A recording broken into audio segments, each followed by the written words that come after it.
Hi, hello everyone. My name is Mary Apollo. I'm a youth ambassador from South Sudan. First, I would like to thank the AWIU American Women for International for Understanding for featuring me this year for the 2020 newsletter as one of the passport to the future. And it's my great honor to be among all these ambassadors. So I started doing activism in my country, Sudan, in 2011 when we had our national referendum and work with the South Sudanese community in Khartoum and in northern Omdurman. I believe that changing the communities by civic education can help us achieve the change that we want to see. So what the project currently I'm working on and they have featured it is two of them. And let me go back and say that I was inspired also by my mother, who built up my leadership ability and the confidence that I had in myself. My grandmother, who is an amazing woman. She's an independent woman, amazing one. She took all these challenges and fight for her right for herself, in starting from her family to her community and being able to raise a great generation by herself. So I get an inspiration from all those women, and who they keep inspiring me every day and pushing me on doing things that I wanna do and reach my goal. I started planning for doing most of this project a long time ago when I was in Sudan and Juba, and I haven't implemented yet.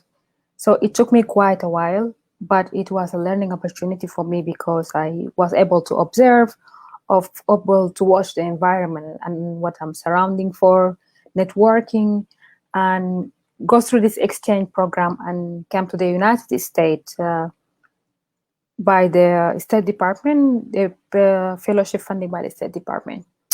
And from here also, I would like to thank them for this kind of exchange program that bring leaders from different kind of the world to also have that kind of new experience and adaptation to the new culture that they haven't been in it before. When I started my leadership, I haven't get that kind of mentor, the right mentor at that time, or I didn't study it in a theoretical basis or theoretical or practices. I didn't study it and I don't know about it. So what I have to do, I have to learn it myself. I learn how to observe the environment, what I have been surrounding by, travel, move around, do internship, like meet different kind of people and get that experience. And then I was able to observe what is around me and start to analyze. I develop my analytical skills, and then I start to analyze how these things work, how I can do it. So I learn leadership in a different way. It's not like I didn't get that kind of mentor or someone who will be able to teach me and tell me you should do this and you should do that, so you can get that. So I learned it that way, and know that from childhood I have some kind of skills. So I was pushing myself to be able to leverage it and practice it as much as I can. And I didn't let anything disrupt me or nothing make me quit what I would like to do. Instead, that for me, living in that society, and as a girl, I have been through a lot of challenges that I went through. It started from the family to the society to the outside. When you talk about outside, I talk about the street, the public sector, the private sector, where I was to do. And then there was some kind of expectation that also the family or outside people expecting from you to do. For example, like what you're supposed to study, what kind of career path you have to do, what kind of environment you have to do. Our society limited all these options for female like me and the other females who are still there, and I'm working for them, I'm fighting for their right.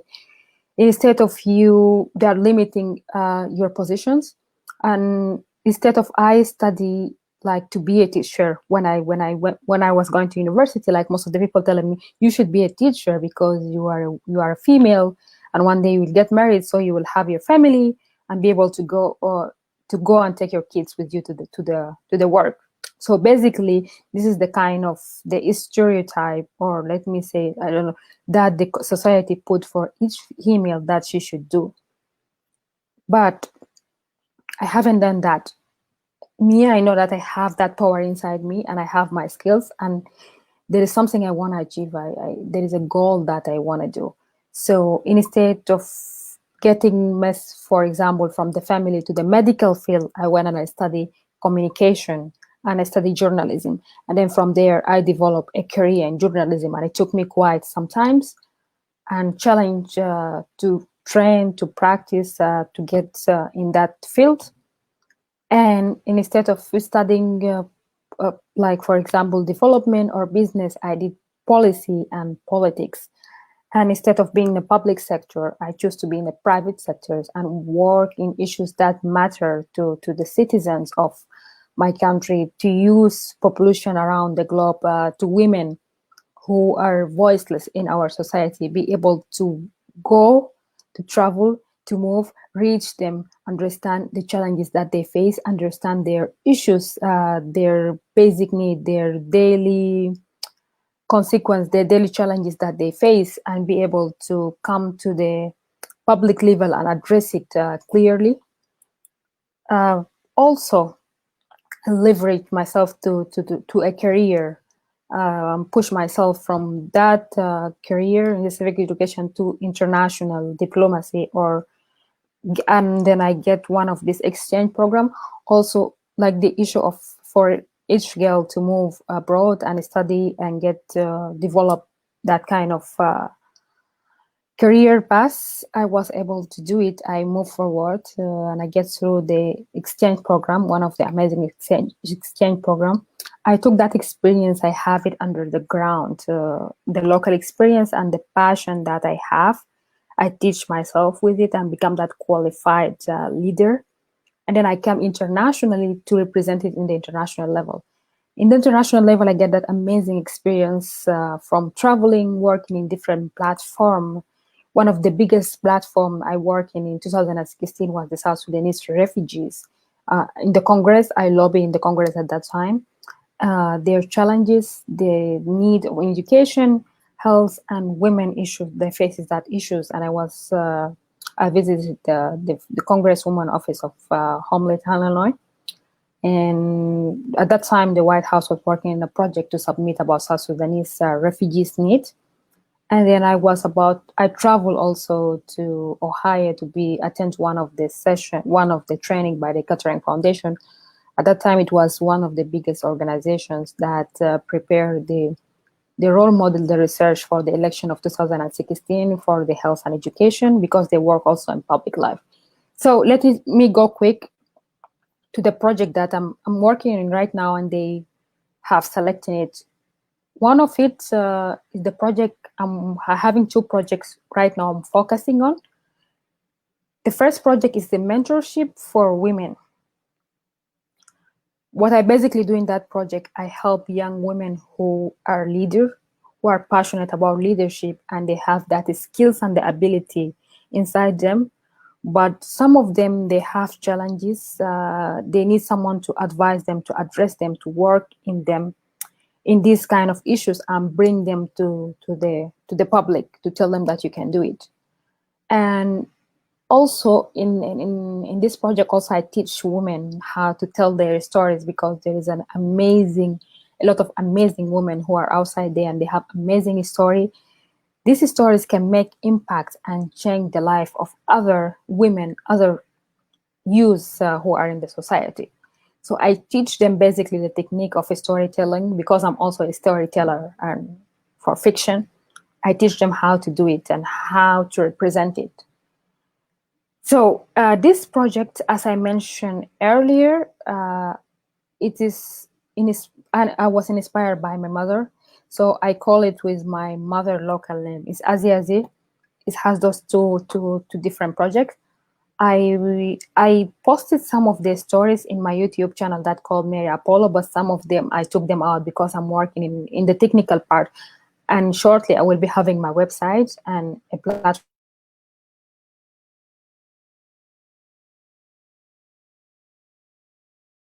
can this project. I work with Elisha, with Jasmine, Petrogina. He's a Elisha. She work in Guyana. She's a farmer working in Guyana, and she's an activist. She own her own farm. Jasmine, the lady who work in Kenya, she worked with Senator Pat and ending poverty for women. And Petrogina, he's an amazing guy, a white guy from New York who has a project about peace education in Africa. And there is other many. One of them is Isabel. She's the founder of USA Institute for Diplomacy and Peace and Human Rights. So those people are amazing. And I started this project when the quarantine have started. As I mentioned earlier, I kept them for a long time. I have a passion. I want to do it, but I keep delaying it and pushing myself back. So when the COVID have started, I have one of my amazing mentor, Dr. Fudai Mansouri, may his soul rest in peace. We were working in a COVID-19 global campaign with some youth from 71 countries, and we are under the 2,500 other global organization, and most of these organizations are working under the ground back in this 71 country. So basically, he told me good advice that time, and I was selected as one of the 100 advocate for the International Human Rights Commission Fund and Trust for the year 2019. So he told me something that time when the campaign had started. He chose me to be an admin for that campaign. And we reached a point that he told me, if you didn't do it today, you don't know what will happen to you tomorrow.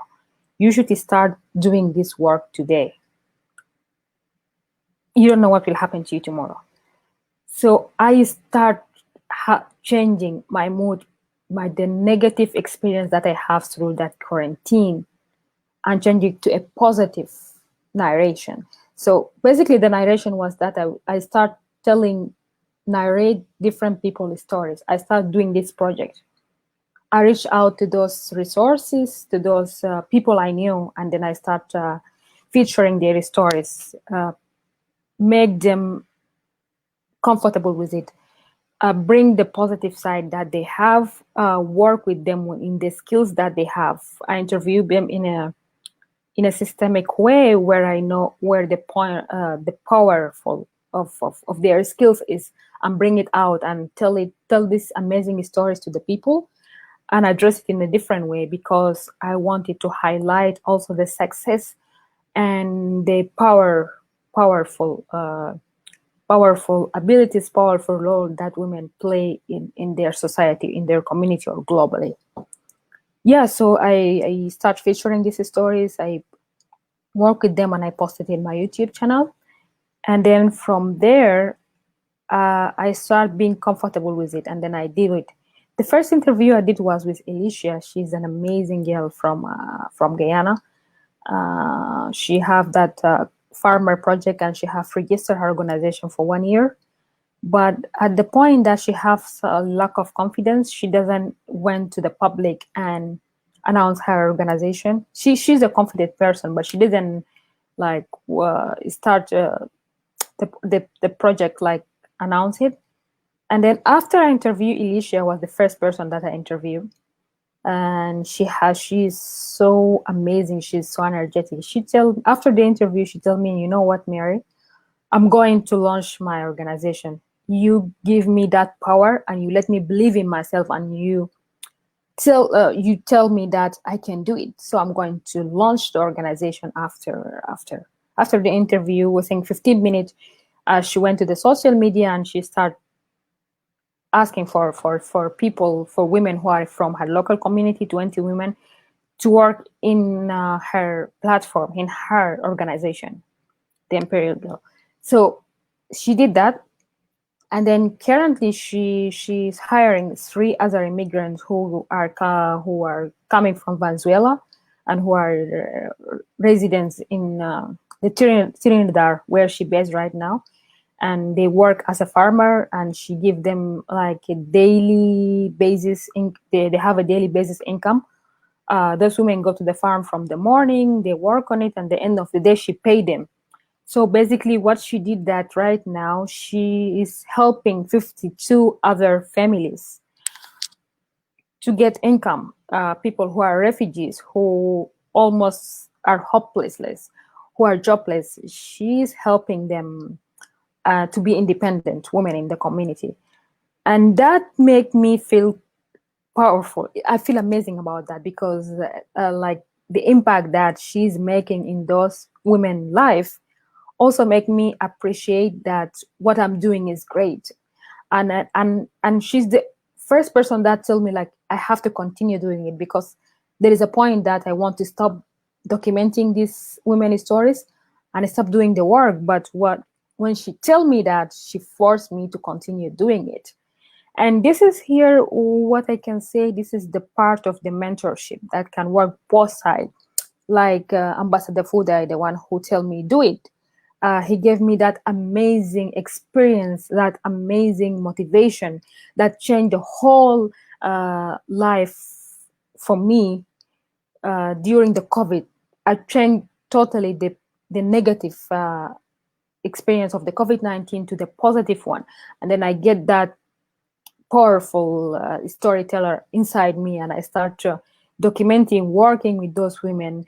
And every day I wake up in the morning, I manage 71 youth from 1,500 youth from different countries, 71 countries, and 2,500 organization. I have to wake up every morning, check on those youth, what they are doing under the ground, how things are developing, what their needs, what we should be doing, like following up with them, empower them. There is a point at the time where they feel down, they feel unmotivated. I have to talk to them. So that mentor advice like changed the whole life for me. And then amazing and powerful girl like Alicia, when she woke up to me and tell me that you have done that for me, that one made me like love what I'm doing, committed to it. Like I commit to it. I have to wake up every morning, have that positive energy, and plan for the next week whom I will be working with, which story I'm supposed to highlight, and what I should be working in next, and what expectation am I expecting from the others.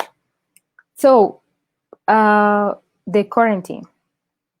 Yeah, and then from there, I start getting feedback from some of the nonprofits that I knew, some of those people who are interested in some of these women's stories, and they would like to work up with them to the next stage. And I didn't expect that results to happen within the short period of time. So moving forward to that, I work as a journalist from 2011 to 2016, and then I was a freelance sometimes, and I have a passion for journalism. And then in that platform, also for storytelling, I start interviewing people about current affairs issues, because I'm interested also in it, and this is where I see myself in. And then I have also a good mentor who is from South Sudan, Philippe, who told me, you can do it, you know how to do it, and this is your career, and you should start focusing on it. And then from there, the idea of starting the 4 Direction come to me.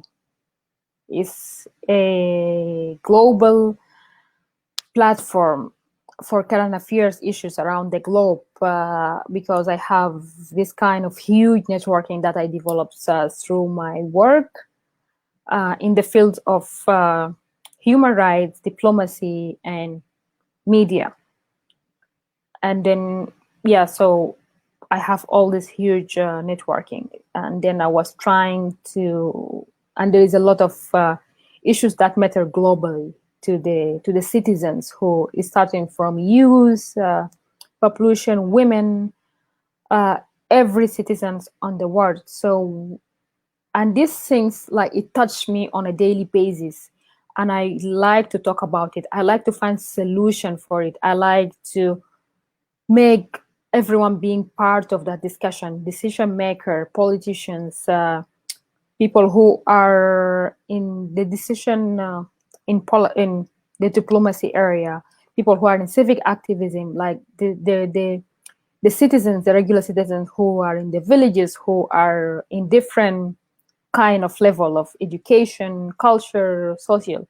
So I have to bring all that, because this is what my heart like to do, and work with them and come to this joint platform, and also listen to it is an interactive program where those people come and talk about it, and I listen also to the citizens, to the regular people voices. And so far I have done good with it, and I'm doing well. I have done several kind of interviews. You can go and watch it. Is in 4Direction, this page, 4Directions with Mary Apollo. And then I have the YouTube channel is also 4Directions. You can go and subscribe to it, and Instagram and Twitter. The show is every Thursday, 2 p.m. Eastern time. If you have any suggestion, any topic that matters to you, you think that I can work on it, I can develop it, please send me a message on fdirection14@gmail.com, or in the message on the platform, and then someone will reach out to you and then let you know what you should do. It's kind of also an institution that I'm developing right now, because I have some of the young girls who I'm teaching them the journalism skills, and how they can write news, how they can write report, how they can interview, how they can research. So I'm teaching them that, because I'm helping them to build up the career in journalism that they want. And yeah, so that, because earlier I went through that, and I understand how hard it is, how they need to also to work on that. And at the same time, teaching both of the women in the first project and the second project to turn that negative experience and the narration that the society have for us as women and girls, or youth in general, to a positive one, to be a productive person, to be a successful person, to be a mentor, to be a decision maker, to be someone that your voice matters, everyone can hear to you, to change the world with just with your ideas, with your beautiful and amazing idea, with what you have, like all these amazing, beautiful women that I'm working in every day by day.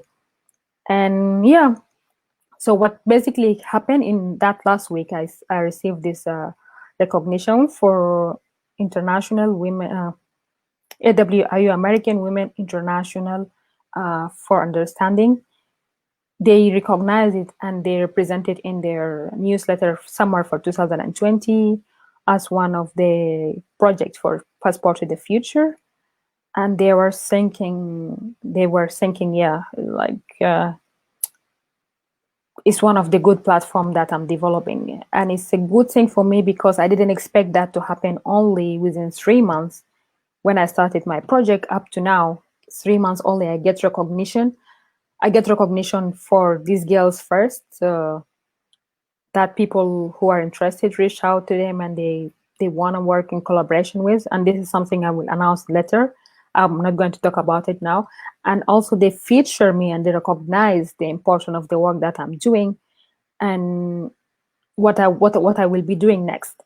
So the changing in the life of these women, and push them to the next level of leadership. And then from here, I'm feeling better right now. I put them in a good place.